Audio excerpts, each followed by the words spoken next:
अध्यक्ष महाराज, शासनाने रिक्त पदाची मेगा भरती जाहीर करून ही प्रक्रिया पूर्ण करण्यास होणारा विलंब हा माझा महत्त्वाचा प्रश्न आहे। अध्यक्ष महाराज, महाराष्ट्र हा बेरोजगारांचा महाराष्ट्र म्हणून या महाराष्ट्राची नवीन ओळख आपलं सरकार गेले अनेक वर्ष या महाराष्ट्राच्या सत्तेत आहे आणि या राज्यामध्ये आपण मेगा भरतीच्या नावाने या तरुण बेरोजगारांना लुटण्याचं काम करतात, त्यांना फसवण्याचं काम करता हे म्हटलं तर हा आरोप नाही, ही वस्तुस्थिती आपल्याला या ठिकाणी लक्षात येईल। अध्यक्ष महाराज, परीक्षेचा नियोजनाचा अभाव व विलंब याच्यासाठी हा महत्त्वाचा एक भाग या ठिकाणी। अध्यक्ष महाराज, घोषणा विरुद्ध अंमलबजावणी, घोषणा होऊन बराच काळ लोटला तरी अनेक विभागाच्या जाहिराती अजून निघालेल्या नाहीत। ज्याच्या परीक्षा झाल्या त्याचे निकाल रखडलेले आहेत। वेळापत्रक धरसोड, कारण की कधी वेळापत्रक जाहीर होते, पोरं तयारी करतात आणि ऐन वेळेवर त्यांच्या परीक्षा रद्द केल्या जातात। अध्यक्ष महाराज, त्याच्यामुळे हा जो सगळा आपल्या राज्यातला हा तरुण रक्त जे आहे, उद्याचं आपल्या देशातलं भविष्य आहे, आपल्या राज्यातलं, त्या भविष्याच्या बद्दल आपली जी भावना आहे, जी कुटील भावना आहे, ते याच्यातून लक्षात येतं। या पोरांचं भविष्य खराब करायला तुम्ही निघालात का, हा प्रश्न या ठिकाणी निर्माण झालेला आहे। ऐन वेळेवर परीक्षा रद्द करणं। अध्यक्ष महाराज, सरळ सेवा परीक्षेच्या तारखा वारंवार बदलल्या जातात, त्यामुळे विद्यार्थ्याचे मानसिक व आर्थिक नियोजन कोलमते। अध्यक्ष महाराज, आणि म्हणून या सामान्य प्रशासनाने या ठिकाणी आम्हाला उत्तरामध्ये या सगळ्या गोष्टीचं स्पष्टीकरण द्यावं। अध्यक्ष महाराज, अलीकडे राज्य सरकारच्या परीक्षा घेण्याच्या बाबतचं अनेकदा जाहीर केलं जातं की आम्ही MPSCच्या थ्रू परीक्षा आता घेऊ, पण अध्यक्ष महाराज, मोठ्या प्रमाणात खाजगी संस्थांना, ज्या कंपन्या, त्यांचं कोण ऑडिट करतं, काय त्यांचे आयडेंटिटी आहे, काय कळायला कारण नसतं। अध्यक्ष महाराज, मोठ्या प्रमाणात पेपरफुटी होतात। आपण एक कायदा करायचं मधल्या काळात ठरलं, कायदा झाला, कायदा आहेच आपल्याजवळ, पण अध्यक्ष महाराज, या लोकांवर कुठली कारवाई केली जात नाही आणि पेपरफुटी झाली की मग पोरांच्या परीक्षा रद्द केल्या जातात आणि त्यांचं सगळं त्यांची मानसिकता बिघडवण्याचं काम हे सरकार करताना आपण पाहतोय। मोठ्या प्रमाणात गैरव्यवहार होतो। अध्यक्ष महाराज, पोरांना पास करून देण्याच्या नावाने मोठ्या प्रमाणात दलाल एजंट फिरतात, ते ना गृह खात्याचं लक्ष त्याच्याकडे राहतं आणि या पद्धतीनं या बेरोजगारांना लुटण्याचं काम या महाराष्ट्रामध्ये सर्रास नोकरीच्या नावाने चाललेलं आहे असं म्हटलं तर वावगं ठरणार नाही। आणि म्हणून त्या दृष्टिकोनातून या खाजगी कंपन्या हे कोणाच्या हस्तक आहेत, कशासाठी यांचा वापर केला जातो? राज्य शासनाजवळ, आपल्याजवळ अनेक परीक्षा घेण्याच्या व्यवस्था आहेत, का राज्य सरकार त्याच्या माध्यमातून परीक्षा घेत नाही? आणि त्या पद्धतीचं मग आता गुसे साहेबांना मोठा त्रास असतो, कारण की वरच्या सभागृहामध्ये शिक्षण खातं म्हटलं तर सगळ्यात जास्त उत्तराचाच भडीमार तिथं, प्रश्नाचाच भडीमार तिथं असतं आणि त्याच्यामुळे किती शिक्षकांच्या भरत्या आणि याच्यातला झालेला घोळ, याचं उत्तर देता देताच त्यांच्या नाकी नऊ येत असेल। परवा लॉबीमध्ये विनोद तावडे साहेब, माजी शिक्षण मंत्री, ते आणि गुसे साहेब, आम्ही तिघे जण होतो, ते मला म्हणाले की हा विभाग, गुसे साहेब, मी तर कधी जीवनात आता हा विभाग आपल्या हाती घेणार नाही, मला आली संधी तर, इतकं या विभागामध्ये जो त्रास आहे त्याच्याबद्दलचं ते वर्णन करत होते विनोद तावडे साहेब। गुसे साहेब पण सांगत होते। पण मला म्हणायचं या निमित्ताने की यांचा काय दोष आहे? शिक्षक भरती काय हे करतात? आखरी ती व्यवस्था वेगळी आहे आणि म्हणून हे सामान्य विभाग जो आहे, मग रोस्टर असेल, या सगळ्या भरतीच्या प्रक्रिया असतील, हे सामान्य विभागाचं काम आहे आणि मग त्या मग समाज कल्याण असेल, आदिवासी असेल, OBC असेल, अँटी व्हिजिलंटी असतील, या सगळ्या विभागाचं एक त्याला जे रोस्टर आहे ते ठरवून मग त्या पद्धतीच्या परीक्षा घ्यायला पाहिजे। मग रोस्टर बरोबर नाही म्हणून परीक्षा रद्द, पेपर फुटला म्हणून परीक्षा रद्द, या सगळ्या प्रक्रिया आपल्याला या ठिकाणी महाराष्ट्रात पाहायला मिळतं। एकीकडे शाहू फुले आंबेडकरांचा महाराष्ट्र, एकीकडे या महाराष्ट्रामध्ये या पद्धतीचं तरुणांच्या जीवनाशी खेळण्याचं पाप सर्रास केलं जातं आणि हे या ठिकाणी थांबवलं पाहिजे। खाजगी कंपन्यांकडून होणारा गोंधळ थांबला पाहिजे आणि ह्या सगळ्या परीक्षा शासनाने घेतल्या पाहिजेत, या पद्धतीची भूमिका मी या ठिकाणी मांडतो। अध्यक्ष महाराज, भरमसाठ परीक्षा फी। अध्यक्ष महाराज, मला एक कळत नाही की शासनाच्या परीक्षा आहेत, शासनाच्या नोकऱ्या आहेत, त्यांच्याकडून एवढे पैसे घेण्याचे कारण काय अध्यक्ष महाराज?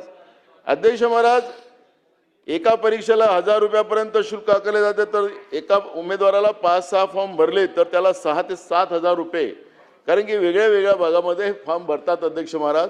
आणि म्हणून मग मोठ्या प्रमाणात हे लाखो लोक, समजा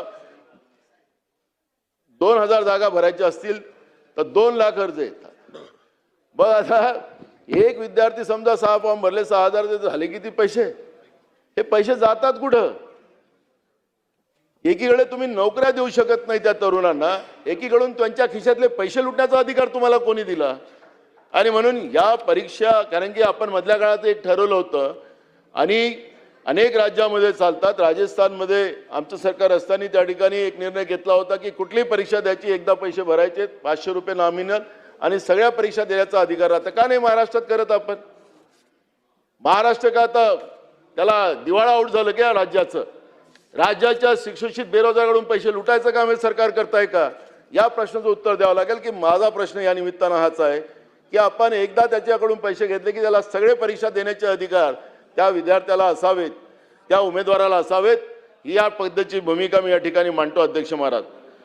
रखडलेल्या सगळ्या नियुक्त प्रक्रिया, कारण की अनेक याच्यामध्ये परीक्षा झालेल्या आहेत, पण काही ना काही कारणानं आपण क्लास 2 असतील, क्लास 3 असतील, सगळे पद थांबवून ठेवलेले आहेत.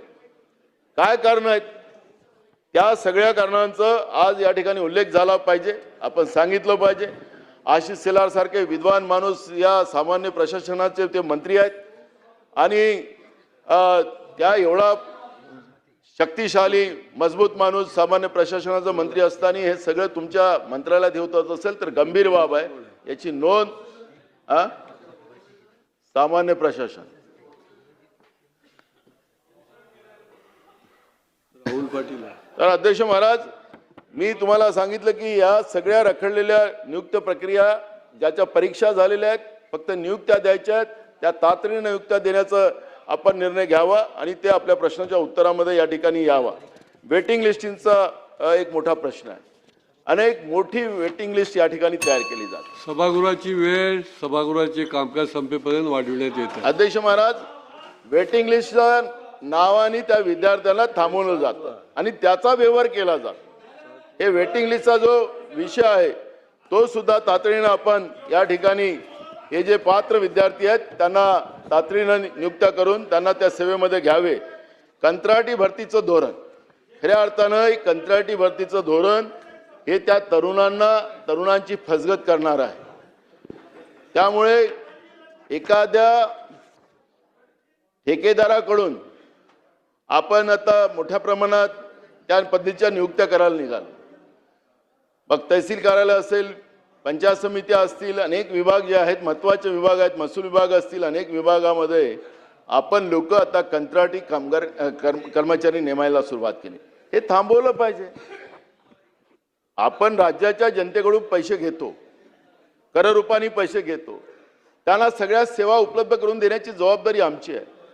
पण आता एखाद्या कंत्राटी लोकांना आपण महसूल खात्यात भरती केली आणि त्यांनी त्याचे सगळे कागदच गहाळ केले. उद्या बँकांमध्ये आपण आता काहीतरी तिथंही चाललं झालं कंत्राटी, ते आपल्या हातात नाही, पण तिथंही आता उद्या पैसे घेऊन पळाले, असं कसं चालणार? आणि म्हणून कंत्राटी भरतीची व्यवस्था आपण थांबवली पाहिजे आणि त्या माध्यमातून रेग्युलर या पद्धतीनं कर्मचारी भरती या महाराष्ट्रात घ्यावी. या पद्धतीचं या ठिकाणी मी अध्यक्ष महोदय मी सांगू इच्छितो. परीक्षा शुल्काचा मी सांगितला धंदा हा नफेखोरीचा थांबवला पाहिजे. तांत्रिक गोंधळ आणि सर्व्हर, कारण की आता हे परीक्षा होतात ते सर्व्हर डाऊन होऊन जातं. आता मला एक कळत नाही, ते सर्व्हर डाऊन झालं. आता हे कुठं परीक्षा घेतात हे प्रायव्हेट लोक? गाईच्या कोठ्यात. त्यांच्याजवळ सेंटर पण नसतं, जागा पण नसतं, गाईच्या कोठ्यामध्ये ते लोक घेतात. सर्व्हर डाऊन झालं त्या पोरांच्या परीक्षेचा घोळ झाला. आणि म्हणून पोरांच्या जीवनाशी खेळू नका अशा पद्धतीचं मी या ठिकाणी सांगतो. आणि प्रश्नपत्रिका चुका आणि चुकीचे उत्तरं याचंही प्रमाण मोठ्या प्रमाणात वाढत आहे.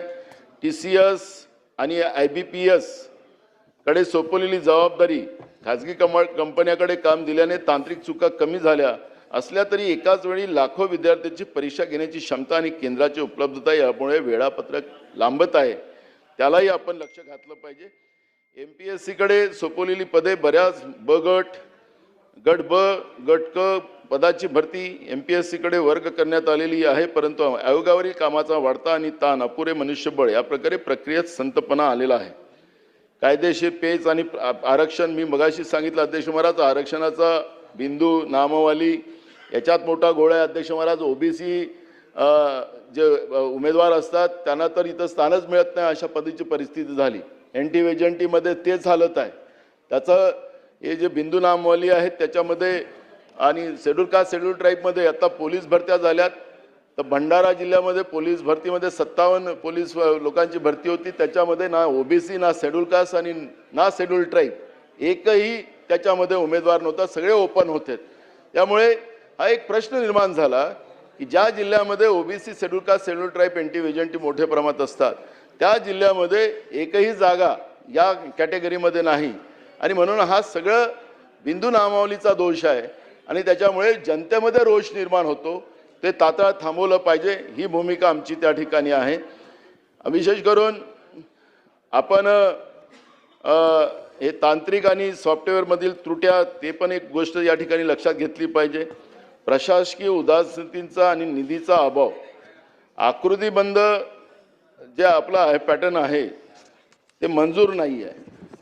त्याच्यामध्ये अशी जी तुम्ही लक्ष घातलं पाहिजे की हा आकृतीबंध पॅटर्न जो आहे आपला याला मंजूर करून घेतला पाहिजे, सगळ्या विभागाचा करून घेतला पाहिजे.